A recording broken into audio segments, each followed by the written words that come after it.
तद्धित प्रकरण के शैक्षिक अधिकार में हमने कल जिस सूत्र का अध्ययन किया था वह सूत्र है सायं चिरं प्राण्ये प्रगे अव्ययेभ्यश्च्युटुलौ तुट्। सूत्र का अर्थ कुछ इस प्रकार है। कालवाचक सायं चिरं प्राण इन शब्दों से तथा कालवाचक अव्ययों से शैक्षिक अर्थ में तद्धित संज्ञक ट्यू और ट्युल प्रत्यय होते हैं तथा इन्हें तुट का आगम भी होता है। तो कल हमने सायं शब्द से सिद्धि देखी थी सायंतनः। दूसरा शब्द इसमें कहता है चिर शब्द से भी ट्यू या ट्युल प्रत्यय होते हैं। तो चिरंतनः शब्द बनता है चिर शब्द से। यदि हम इसका लौकिक विग्रह और अलौकिक विग्रह करें तो हम देखते हैं कि चिरे भवः इति चिरंतनः, और अलौकिक विग्रह करें तो चिर प्लस गी। चिरे क्योंकि सप्तम्यंत पद है, सप्तमी विभक्ति एक वचन का, अतः अलौकिक विग्रह बनेगा चिर प्लस गी। और भवः यानी भव अर्थ में इसका ग्रहण किया गया है, अतः हम जो कार्य करेंगे वो इस अलौकिक विग्रह की अवस्था से करेंगे। तब हम कहते हैं कि चिर प्लस गी इस अवस्था में तत्र भवः इस अर्थ में सायं चिरं प्राण्ये प्रगे व्ययेभ्यश्च्युटुलौ तुट् च सूत्र से कालवाची सुबंत चिर प्लस गी से ट्यू प्रत्यय हुआ। तब हमारी स्थिति बनती है चिर प्लस गी प्लस ट्यू। अब इस स्थिति में ट्यू प्रत्यय लगने के बाद यह पूरा शब्द तद्धित का हो गया। यह तद्धितांत होने के कारण कृत तद्धित समासाश्च सूत्र से इस पूरे शब्द की अर्थात चिर प्लस गी प्लस ट्यू की प्रातिपदिक संज्ञा होती है।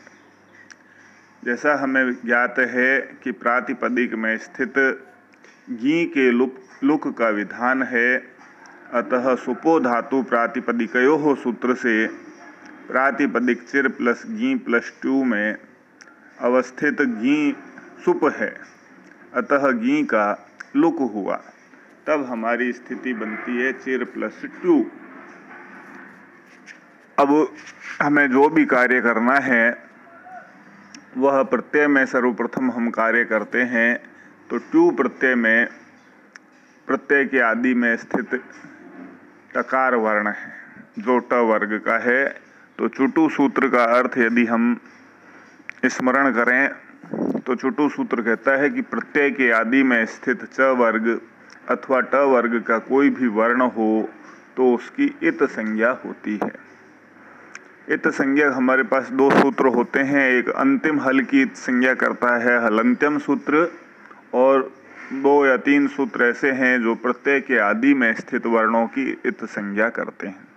तो उनमें से एक चुटु सूत्र है जो प्रत्यय के आदि में स्थित च वर्ग अथवा ट वर्ग का कोई वर्ण हो तो उसकी इत संज्ञा करता है। तो यहाँ ट है ट वर्ग का, इसलिए इस सूत्र से ट्यू के टकार की इत संज्ञा हुई, और जिसकी भी इत संज्ञा होती है उसका नित्य लोप विधान करता है तस्य लोपः सूत्र।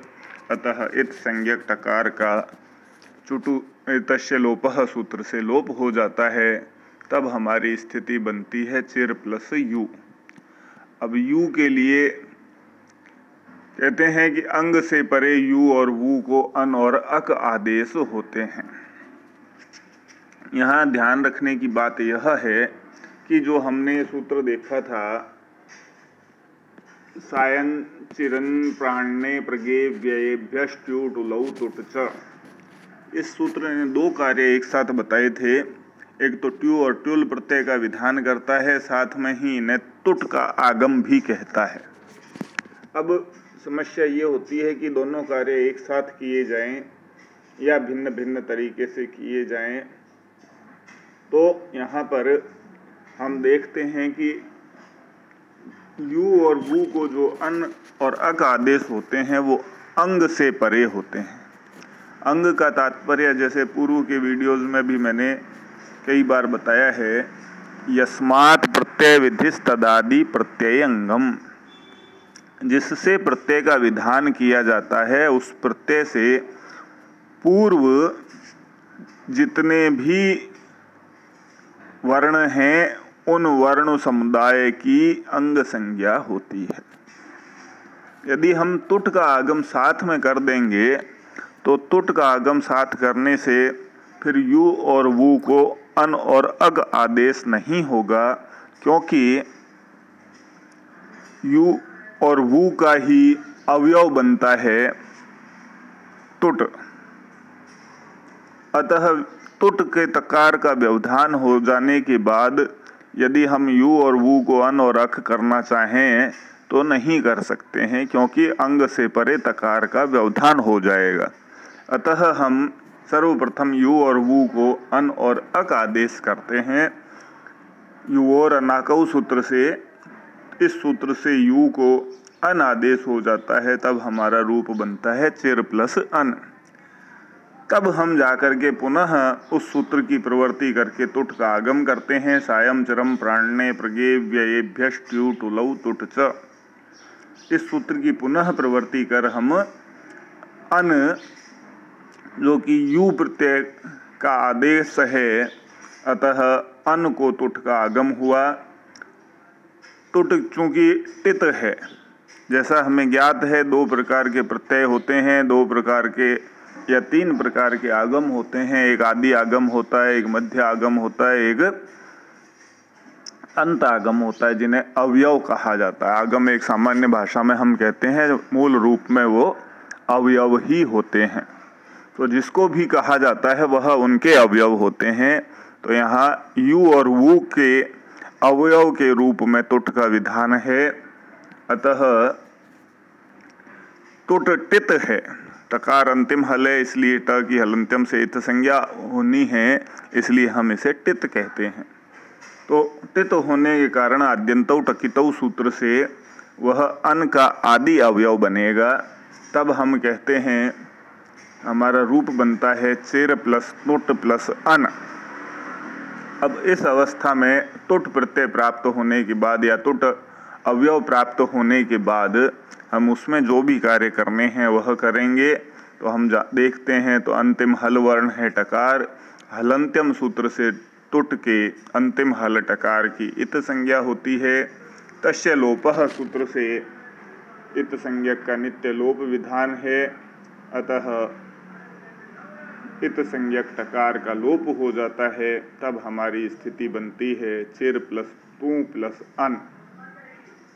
अब इसके बाद जैसा कि हम देखते हैं तू में ऊ अनुनासिक अच है।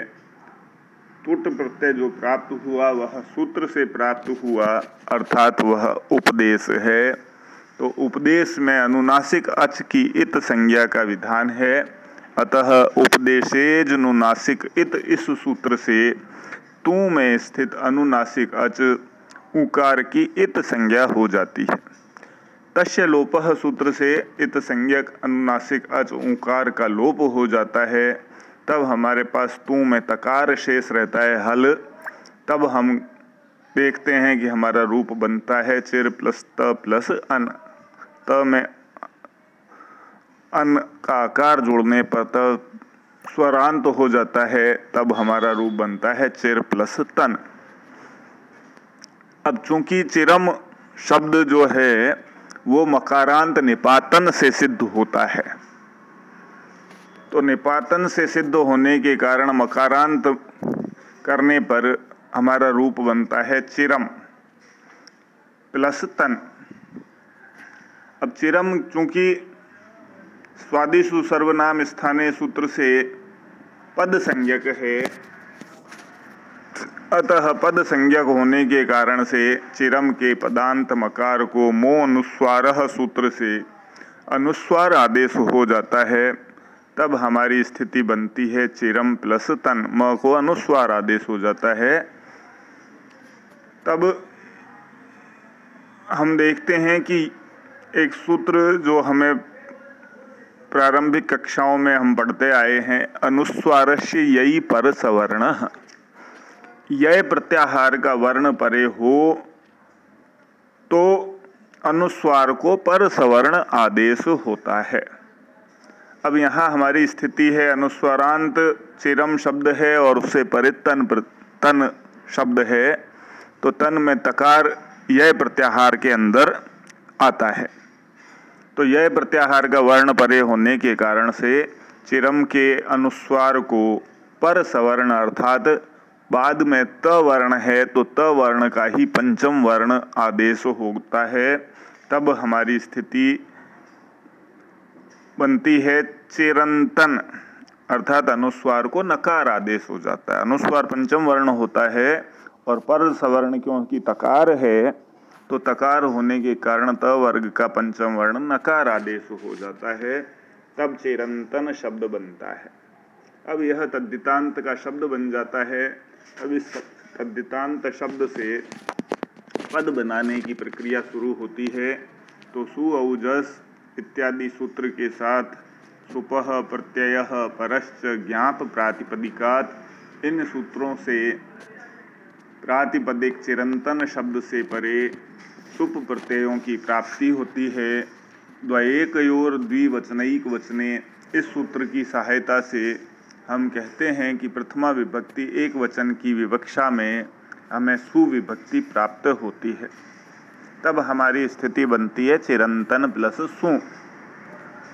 अब इस स्थिति में सु चूंकि उपदेश है, अतः उपदेश में अनुनासिक अच ऊ है, तो उपदेशेज नुनासिक इत, इस सूत्र से अनुनासिक अच उकार की इत संज्ञा हो जाती है।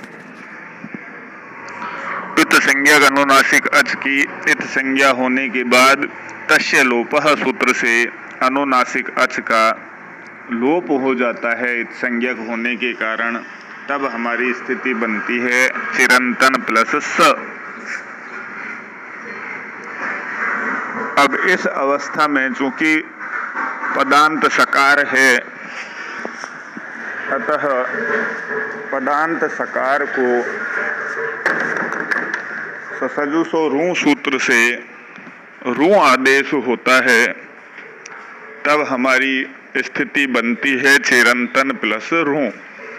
अब रू को यदि हम देखें तो रू भी उपदेश है और अनुनासिक अच वाला है, अतः उपदेशेज नुनासिक इत सूत्र से रू में स्थित अनुनासिक अच ऊकार की इत संज्ञा हो जाती है। तब इत संज्ञक होने के कारण तस्य लोपः सूत्र से इत संज्ञक ऊकार का लोप हो जाता है। तब हमारी स्थिति बनती है चिरंतन प्लस र। अब र चूंकि विराम में स्थित है, अतः विराम में स्थित वर्ण की अवसान संज्ञा का विधान है विरामोवसानम सूत्र से। तो इस सूत्र से विराम में स्थित होने के कारण र की अर्थात रेफ की अवसान संज्ञा हो जाती है। तदुपरांत खरवसानयोर विसर्जनीय सूत्र से अवसान संज्ञक रेफ होने के कारण उस रेफ को विसर्ग आदेश हो जाता है। तब हमारी स्थिति चिरंतनः, यह प्रथमा विभक्ति एक वचन की विवक्षा में सिद्ध होती है। इस प्रकार हम किसी भी पद को सिद्ध करते हैं। धन्यवाद।